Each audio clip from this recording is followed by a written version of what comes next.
Hi everybody, Colin from the Bike Dads here. And if you guys are like me, the fall time is your time when it comes to mountain biking. The kids are pretty weather dependent, so it's me and the elements. And today I'm gonna take you through 5 pieces of kit that help me get through the fall.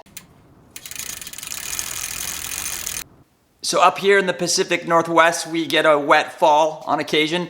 This year happens to be that occasion. So I'm looking for good pants, a good underlayer, a good lightweight jacket that's water repellent, good gloves, good socks, everything like that to get me through the riding season. First up is this very jersey I'm wearing right now. Now, I didn't want to sit here and tell you guys that an $80 to $90 jersey is worth your while, but it really is. This is the Patagonia bike jersey, the 3/4 length. You can get it in short sleeve as well. But this thing, I mean, once you try Merino wool, I think it's really hard to go back when it comes to jerseys. It's stink free. I can wear this multiple times before washing it. It's very lightweight, yet it keeps you warm on the cool days and cools you down on the warm days, and it layers really well. And it's so dang comfortable that I actually find myself wearing this hours post-ride just lounging around. So it's that nice merino wool blend. I wear a size medium in it, and you know, my stuff inherently finds its way in the dryer, so it did shrink down a bit. It was really roomy at first, but it shrank down almost to the point where I'm like, oh dear, if I keep putting this in the dryer, it might get too small. So just be wary of your sizing. Size up if you know you're gonna find the way into the dryer. So that nice comfy fit, you also get a nice longer tail, so you don't have it creep up on your back when you're riding, which makes this one of my favorite jerseys I've ever worn. So I'm through probably about 40 wash cycles on this one, and it's no worse for wear. It's held up extremely well. It is very lightweight, but in the event of a crash, I haven't crashed yet. I'm not too sure how it's gonna hold up, but so far so good. So next up is the jacket I use as an outer layer over top of my jersey.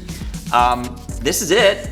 It's extremely small, packable jacket. This is from Craft. So they're a Swedish company that primarily did more cross-country skiing apparel and things like that. So they know how to make stuff to sweat in, and that packs really light apparently. But check this jacket out. I'll open it up for you. So there you have it. It's extremely lightweight. It's made of this ripstop DWR treated material, a bit of stretch to it. It's probably been one of the most surprising pieces of kit I've had in a long time. I use this thing all the time. I mean, you can just throw this into like a bum bag, a frame pack. If you've got cool down tube storage in your bike, this will fit right in there. It weighs nothing, like just over 40 grams or something. So it's an awesome piece of kit that if the temperatures drop when you're out riding or you get a little bit of moisture out there, you just throw this on and you're good. So the jacket comes in at $126 US.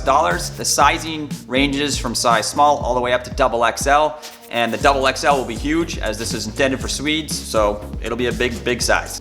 So it's very minimal in its design. It really only has elastic cuffs and a bottom, which is great. I found that retained the jacket where I wanted it when I was riding around. There's no gaps making my back cold or anything like that.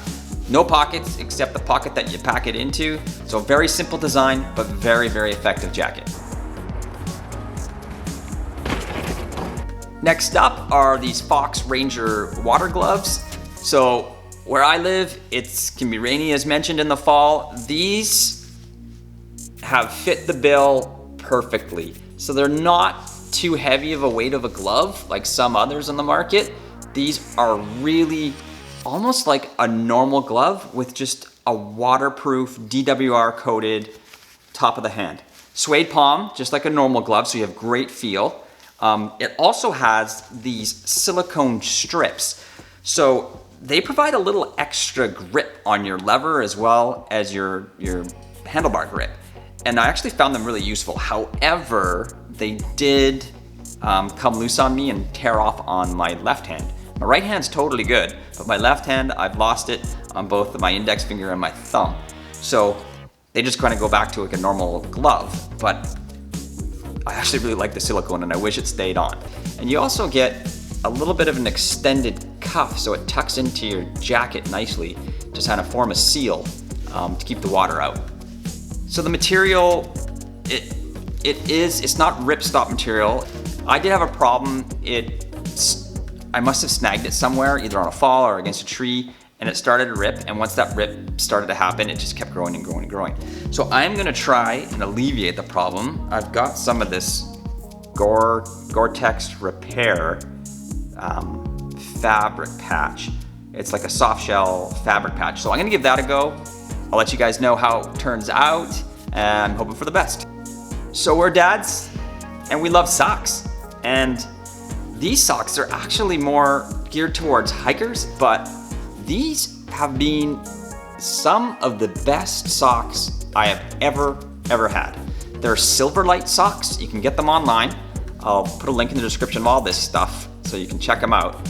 So these, you can get them in crew as well as ankle socks. Of course, mountain bikers usually get the crew socks, but these are like a double layer sock that incorporates nylon, spandex, the silver material, as well as merino wool. It's pretty crazy on how stink-free these socks are. I mean, I love compression socks. Like I have my Descents usually for mountain biking, but these are really great mid-weight socks for the fall. So they don't bunch, they don't slip, they don't stink. They're pretty phenomenal sock, and they're backed with a lifetime guarantee. So for any reason you're not satisfied with them, you can return them and get your money back or get a new pair. Pretty fantastic. Okay, and the final piece in my fall armament is these. It's the NF Berzerker pant. So these are pants that you might see, they're all over social media now and over YouTube for a reason. They're pretty great pants. And the unique feature about these is this waistband. So there's no fly, there's no zipper. It's just a basically elastic strap. They're so comfortable around your waist, and you can go between sizes because of this. So if you like a baggy fit, you can sort of upsize. This waist will have you covered. If you like a more slimmer fit, you can size down because the waist almost like you have you covered. And then you have this beautiful water repellent soft shell 4-way stretch material. They do exactly what they're intended. They shed water, they'll keep you warmer on cooler days.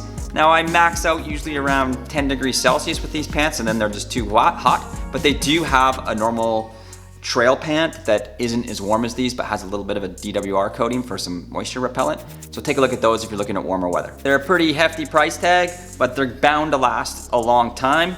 The one thing I might want would be just like a little zipper down at the cuffs, just so it's easier to get your shoes, or your socks I should say, on and off, that type of thing. But you know what? I'm on year 2 with these and they look good as new. As mentioned, you can go between sizes because of this elastic waistband, but they do make sizes from extra small all the way up to extra large, so you're bound to fit the style and the fit you want. So the pants are minimalistic in design. They have 3 pockets, sort of 2 in the front on the quads, and then 1 upper just below the waist, so you could throw your keys or something smaller in that pocket. So there you have it, 5 items to get you through the fall. I hope you guys are having as much fun riding through the fall season as I am, and we'll see you on the trails.